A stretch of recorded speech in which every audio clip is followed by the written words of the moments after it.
mga ka-business, welcome back po sa aking channel. I'm Chef Art. Ngayon po muli ay kwentuhan tayo.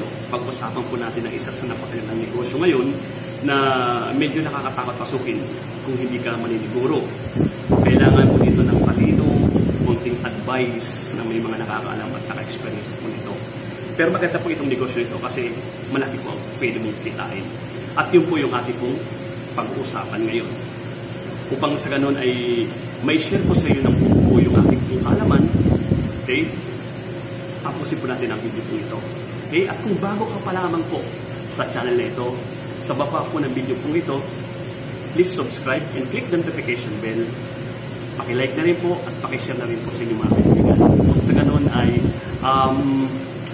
mai-share natin sa nila yung ating pong topic ngayon at sa magandang kaalaman na ating pang malutunan ngayon. Okay? Salamat po. Tara, simulan po natin.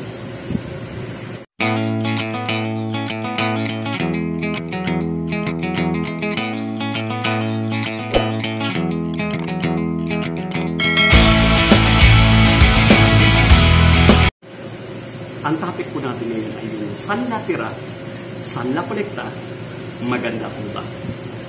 Okay, yun po yung ating pag-uusapan po ngayon. Okay? So, bibigyan po kayo ng mga ano po yung pagkakaalam po dito. Okay? So, hindi po tayo expert po doon, no? So, gusto ko lang po magbigay ng konting kaalaman upang sa ganun, kung papasukin po natin at naghahanap po tayo ng magandang pagkakitaan, ay pwede po natin itong subukan. Kasi ito po yung gusto ko rin pong gawin. Gusto ko rin pong i-share sa inyo. Kaya lang, katulad ng sinabi ko po kanina, medyo nakakatakot ito kapag hindi mo alam tamang proseso or kailangan dito maging wise ka. Okay? Susunod ko pong vlog ay i-share ko sa inyo paano tayo makakasiguro sa ganitong negosyo. Okay? Ngayon, maganda po ba ang sanla tira at sanla kolekta? Okay? So, yun po yung ating tatalakayin. Okay? Mapaliwanag po sa inyo ngayon kung ano yung ibig sabihin po ng sanla tira at sanla kolekta. Kasi, kung magbubukas po kayo ng mga Facebook, makikita nyo doon marami na lagi doon. Sanla tira, sanla kolekta. Ano po ba yung ibig sabihin po nun? Okay? Upang sa ganun ay magkaroon kayo ng idea, so gusto ko pong i-share po sa inyo yung aking konting kaalaman. Okay? Sa aking pagkakaintindi, ang sanla tira, yung owner ng isang property o bahay, gusto niyang isanla. Okay? Gusto niya isanla sa mga taong may pera kung magkano amount na gusto niya. Siyempre, may depende rin po yun sa pag-uusap ng kukuha ng sanla at sa magsasanla. So, lagi natin tatandaan, siyempre, yung magsasanla, gusto niya mas malaki yung kanya pong presyo. Okay? Kaya lang, siyempre, ikaw na kukuha ng isasanla niya, titignan mo muna yung lugar na pagsasanlaan sa'yo kung tama ba yung gusto niyang presyo. So, pag-uusapan niyo. Okay. So, ngayon po, ay gusto ko po i-share sa inyo ano po ba ibig sabihin ng sanla tira. Ang sanla tira po ay sinasanla sa iyo yung bahay niya or kwarto. Kasi sa Manila kasi dito ay kadalasan hindi po buong bahay, hindi katulad ng probinsya. Pag sinabing sanla bahay, buong bahay yun. Diba? Ang lapad ng ano mo. Dito po, yung iba po ay isang kwarto lang. Okay? Kasi mahalaga dito bawat kwarto eh. Basta meron ka ng privacy dito sa Manila, talagang grabe. Pwede pagkakitaan. Okay? So, ibig sabihin po ng sanla tira, sinanla sa iyo yung bahay or isang kwarto. Okay? Pagkasanla sa inyo, gagawa kayo ng kontrata at ikaw ang titira. Okay po? So, yun po yung sanla tira. Doon po ay medyo makakasiguro ka kasi ikaw po yung titira. Okay? So, yun po ibig sabihin po ng sanla tira. Yung isasanla sa'yo, tapos ikaw ang titira.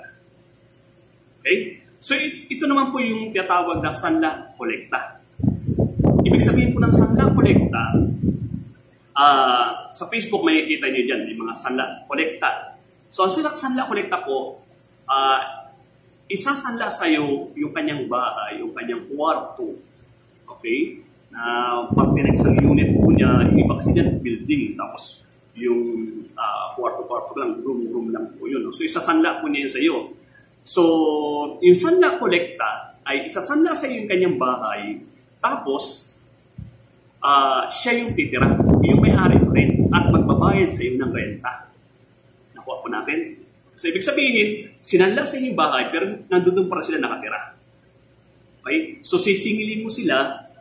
So, kung magkano yung ipapasanla mo sa kanila or pag-uusapan niyo kung magkano yung rerentahan niya, sila po ay nakatira pa rin. Kasi yung iba po ay walang matirahan, gusto nila na doon pa sila tumira, pero yung kanilang property, yung kanilang bahay, yung titulo po nila, isasanla nila sa iyo.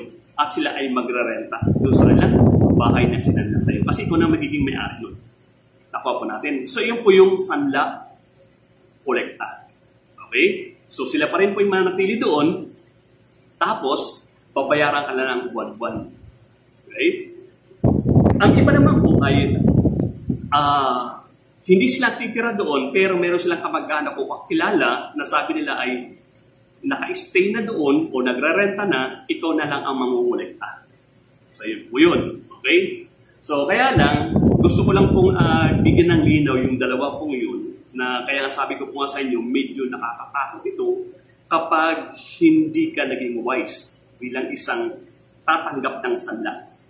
Okay? Kasi, mas makakasiguro ka kakapaano kapag ang kinuha mo yung sanla tira.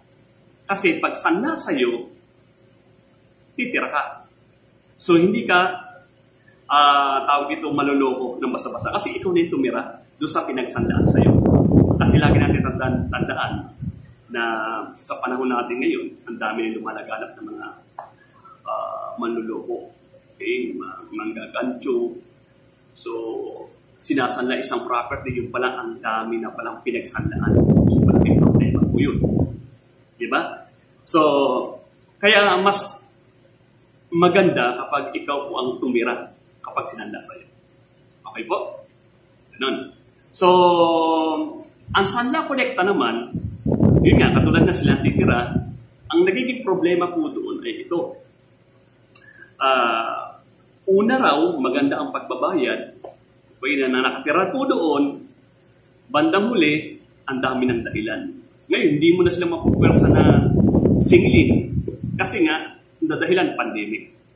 So, doon ka na magkakaproblema. Diba? Kaya, ayun lang po ang problema po doon.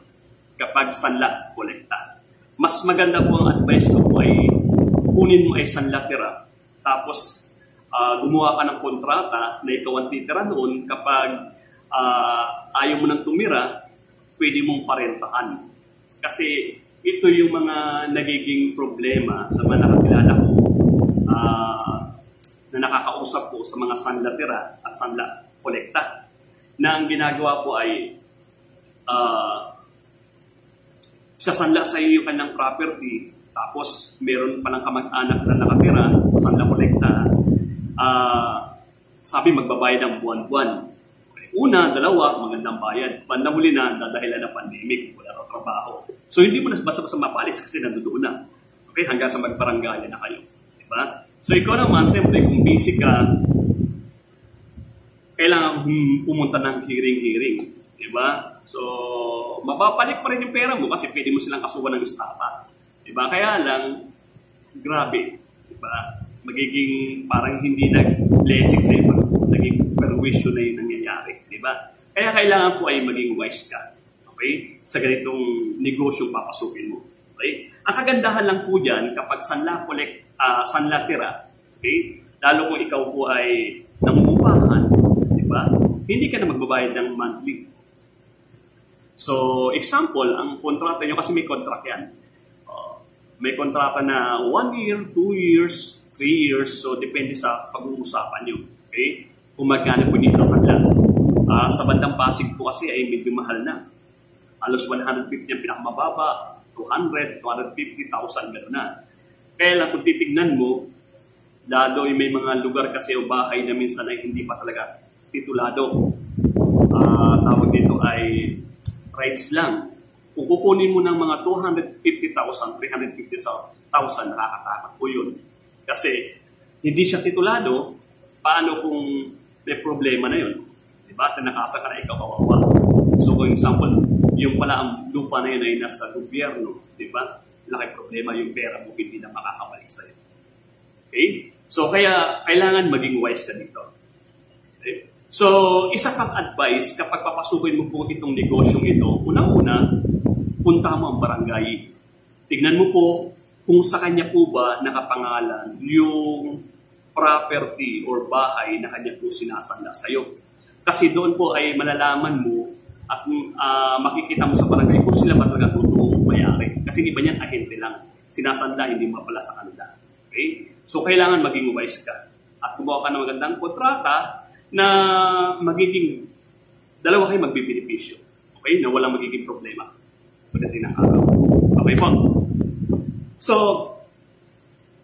yun ang kagandahan po doon kapag sandatira, hindi ka na magrerenta ng bahay. Yung pera mo, masasave mo siya. Pagdating ng example, 1 year po ang inyong kontrata, after 1 year, balik ang pera sa'yo. Hindi ka gumastos sa renta. Okay? So, sa sanla kolekta naman, kukolekta ka lang kasi may nakasanla na, ay may nakatira na. Kaya lang, ang problema po doon, paano po hindi na magbayad? Yung pala kakilala ng may-ari o kamag-anak o sila ang titira doon. So, sabihin sa'yo na yan, gipit, walang ano, hindi ka makakano.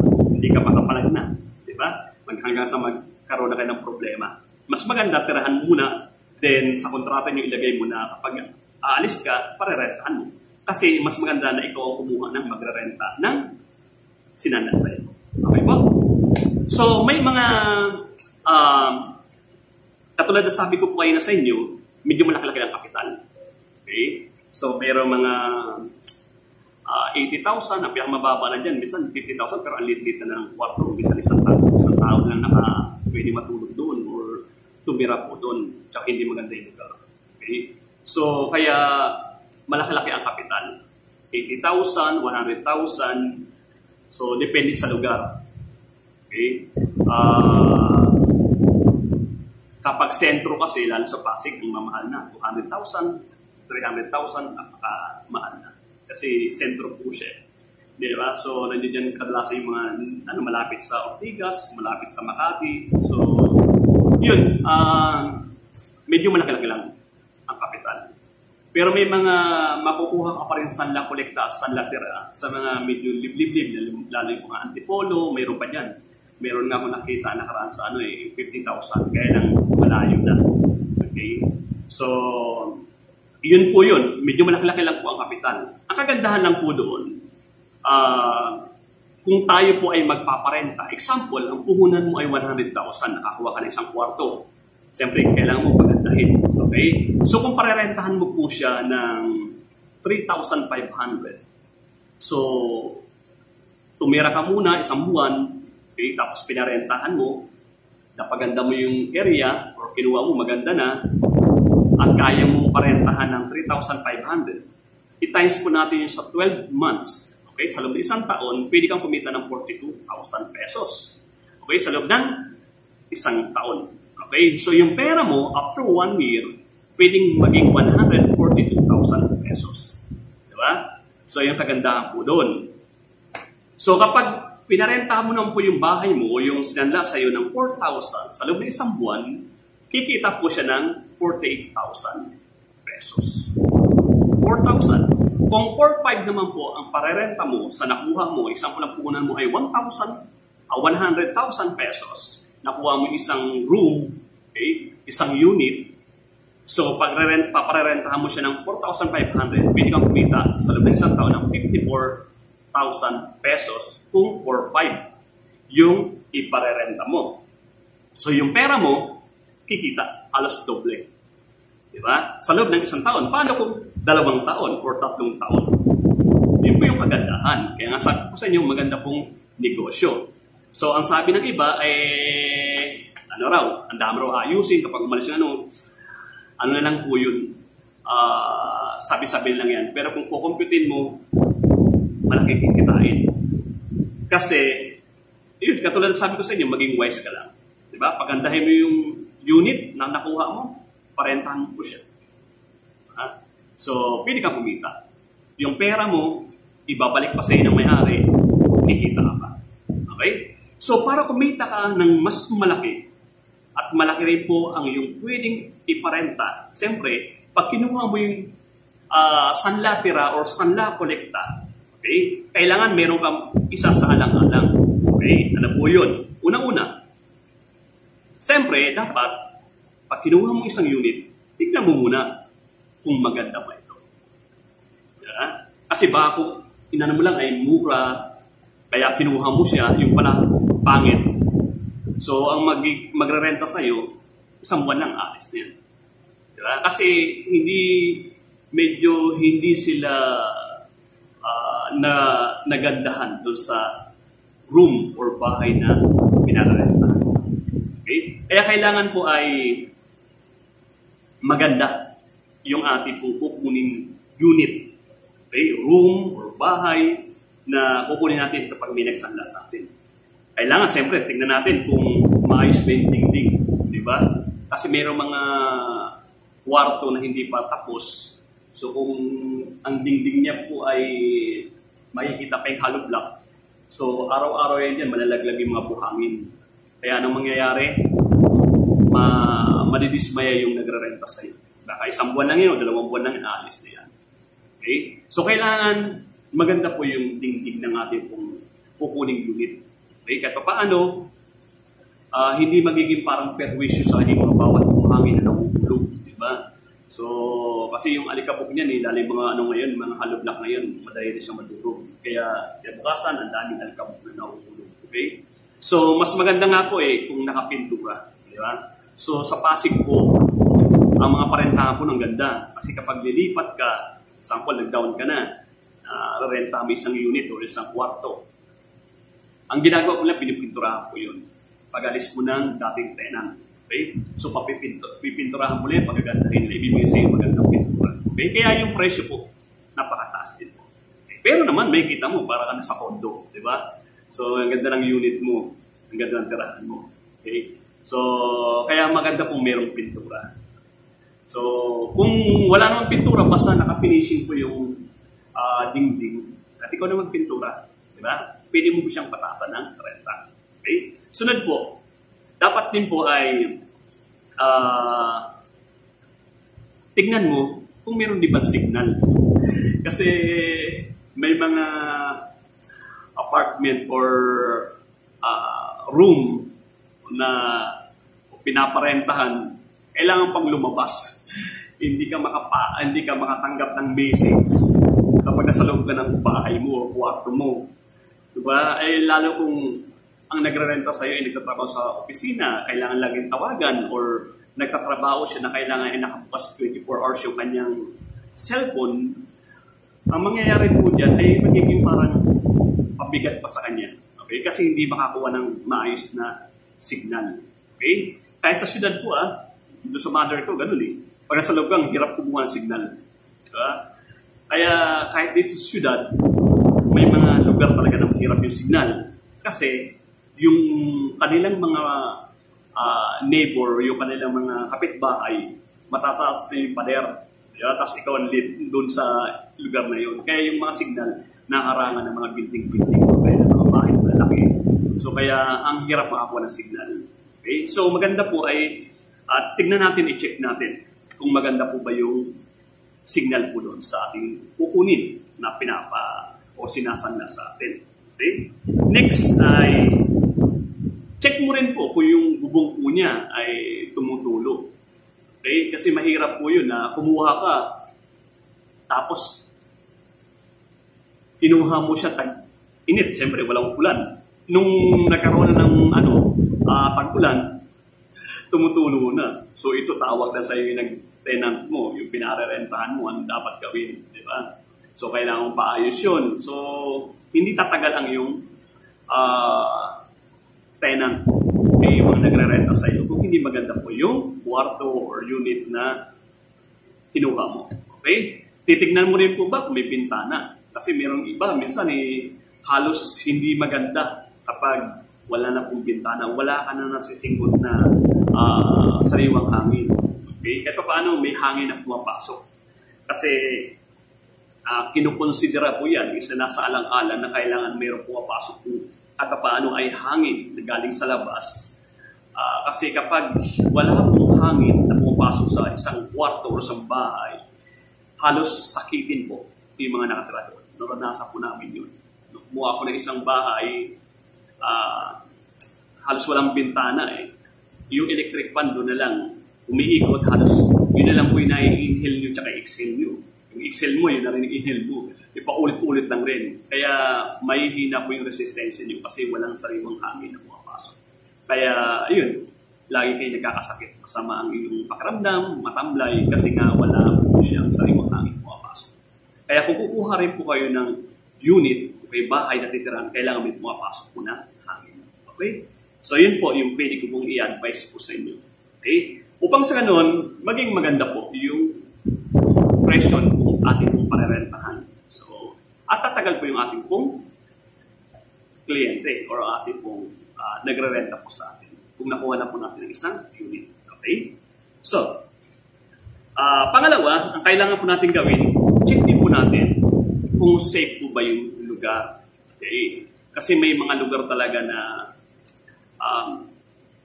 nakakatakot na lumakad paggabi. Lalong-lalo na yung mga nagre-renta sa'yo, siyempre nagtatrabaho yan. Safe po ba sila kapag sila uuwi ng oras ng gabi? Safe po ba sila na makakauwi pa sila ng safe? Di ba? May mga lugar kasi na nakakatakot. Di ba? Kaya dapat i-check rin natin yun. Kung yan po ay papasukin nating negosyo, yung kukunin po natin dapat ay safety po yung ating mga yung ating magre-renta ng ating unit na parerentahan. Okay? Para paano, hindi sila matatakot na umuwi. So, tatagal sila dyan, tatagal dyan. So, kikita ka. Okay? So, kailangan po yun. Ngayon din, sa panahon natin yan, malaking pagbabago na po ng Pilipinas dahil po sa ating mahal na Pangulo, di ba, na at paano, wala na yung mga maraming adik, di ba? So, natakot na rin sila. Hindi katulad dati po ay talagang marami tayong napabalitaan na tinatambangan. Diba? Meron pa rin, pero hindi na katulad dati. Diba? So, kahit paano, malaking pagbabago. Okay. So, sunod po, pangatlo, kailangan, pag kinuha po natin ng isang unit, tingnan po natin kung meron pong sariling CR. Yung sa loob po nun, may CR na. Mahirap kasi, lalo ako pag ako po ay kukuha ng isang kwarto or bahay, napakahirap yung CR nyo ay kung sa isang isang building, sama-sama kayo magsi-CR sa isang CR. Ang hirap po nun. Paano kung ikaw ay madalas umihi, di ba? Paggabi, lalabas ka pa ng kwarto mo para pumasok doon sa isang public toilet nyo. Di ba? So, mas maganda sa room na sinasanlaan sa iyo, dapat may CR na. Paano may privacy. So, ikaw, ang asawa mo, ang anak mo, para safe. Okay? Yung mga customer mo or yung mga tenant mo. Okay? Kaya mas maganda po yun kasi yun ang titignan po ng mga nagre-renta na mas gusto nila na yung CR ay sa loob na. Bagi ang lutuan at yung hugasan ng plato dapat nasa loob na. Okay? Kapag ganun po, yung kinuha mong sinanla sa iyo, pwede mong parenta ng medyo yung kikita ka. Okay? Isa pa dyan ay kailangan po ay yung kuryente dapat ay kung maaari ay hindi na sub-meter eh. May sarili siyang kontador. Kaya lang sa mga building kasi kadalasan talaga sub-meter lang. So mayroong isang mother na kontador tapos sub-meter lang bawat kwarto. Okay? Kung wala talaga, okay na rin yun. Basta at least mayroong sub-meter. Hindi yung sa isang isang sub-meter lahat nandito nakakolekta tapos hindi ba away yun? Kasi iba, konti lang appliances tapos maghahati-hati, di ba? So, malaking problema yun. Pero mas maganda kung mayroong sub-meter. Okay? Next, mas maganda rin po kung mayroong pong tubig sa loob. Yung hindi yung may gripo nga pero hindi tumutulo. Di ba? So, kailangan po ay pag binuksan yung gripo, tumutulog. Katulad po doon sa aking nirentahan dati kasi nasa 5th floor po kami dati. Yung ginawa ko, kasi nung time na 2018 ba yun, 2019, nawala ng tubig, ginagayad kayo yung ating Pangulo, di ba, na sa Maynila na ubusan ng tubig. Hanggang lumipas ang taon, yung iba nagkaroon ng tubig, kami hindi kasi 5th floor kami. So, mula first floor pa, nagigib ako, binubuhat ko yung kapit ko. Pagdaanan, ang hirap. Kasi galing ka sa trabaho, tapos iigib ka pa. Hindi, nakakainis. Diba? Pero wala kang choice eh. Diba? So, kaya mas maganda po ay yung tubig ay tumutulog kung may gripo sa loob. Okay? Maratis ko paano yung tenant mo ay talagang masayahan kung saan lang sulit yung kanilang binabayad. Okay? And next, pang-apat po, mas maganda kung ang kukunin mong unit, di ba? Yung mayroong parkingan. O kaya safety po yung mga motor. Kadalasan dyan yung mga motor, yung mga nagre-renta sa inyo. At paano safety po yung kanilang motor na may ilalagay na, meron silang lagayan ng kanilang motor. Kung maaari, kaya lang sa Maynila kasi kadalasan madalang na yun. Diba? Talagang sa tabing kalsada lang. Diba? Pero kung mayroong pang choice, at kung pipili ka at nakita mo mayroong space, yung sa loob, kahit sa loob ng gate, maganda po yun. Diba? Kasi una-una, kahit medyo mahal po yung renta na ibibigay mo, kung yung kaya ng gamit po or laloy na ng service ay may ingatan, so kukunin po nila yun. Kaysa magbabayad pa po sila ng tawag dito, paglalagyan na ng kanilang sasakyan or motor. Okay? Kahit yung sa motor lang, okay na po yun. Okay. So, yun. Kailangan po natin kahit paano meron tayong lagayan ng sasakyan ng ating mga tenant. Okay? Next, ang huli po. Dapat po, kapag ikaw po ay kumuha ng parentahan, dapat maayos po yung kontrata ng yung owner na nagsanla sa iyo. Upang sa ganun, yung tenant, ang iyong nagre-renta ng iyong unit ay hindi magka-problema. Kasi iyan po yung kadalasan nagiging problema. Hindi naman lahat, pero may mga kadalasan na sa isang building, sinanla isang unit, example, nakuha mo isang unit, pinarentahan mo. Ang ginagawa po ng ibang may-ari po ng building, tinataasan pa yung tawag dito ay metro ng ilaw. Example, kung sa Meralco ay babayaran mo per kilowatts ay 12 pesos, minsan pinapatungan lang, ginagawa lang 16, 17, gano'n. So, kung maaari, maayos dapat na mag-uusap yun ang iyong nagsanla sa iyo, na hindi siya makikialam.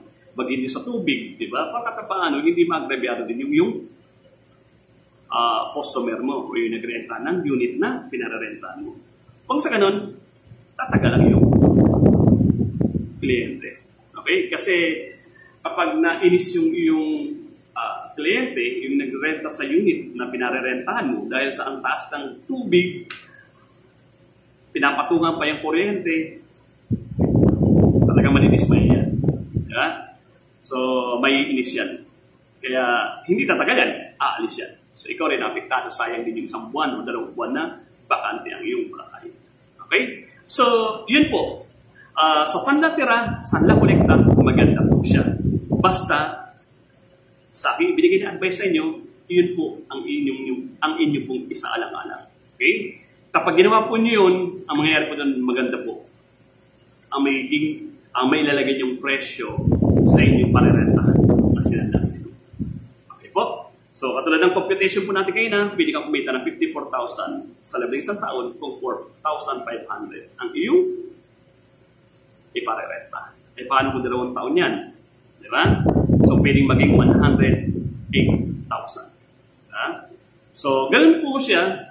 At yung pera, naka-steady. Di ba? Kaysa ibangko mo, pag pinasok mo dyan, basta maging maingat ka lang, pwedeng kumita ng doble ang iyong pera. Okay po? So, maganda po ito. Basta, ingat lang.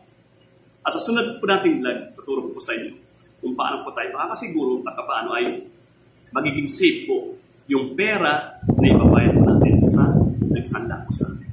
Okay po? So, kung kayo po ay may natutunan or nagustuhan po nyo ang ating pong topic ngayon, ang ating pong kwentuhan ngayon, please click the notification bell. Paki-like na rin po at please subscribe. Comment na rin po kayo doon. At kung meron pa kayong gusto ipa-shoutout, type nyo lamang po sa comment section po natin. Okay? Salamat po sa inyong suporta at pagtitiwala. At I pray na marami pa tayong may upload na makabuluhang video. Okay? Maraming po salamat sa inyo. God bless po. Lagi natin tatandaan na sa taong gawa, nasa Diyos ang ako. God bless po.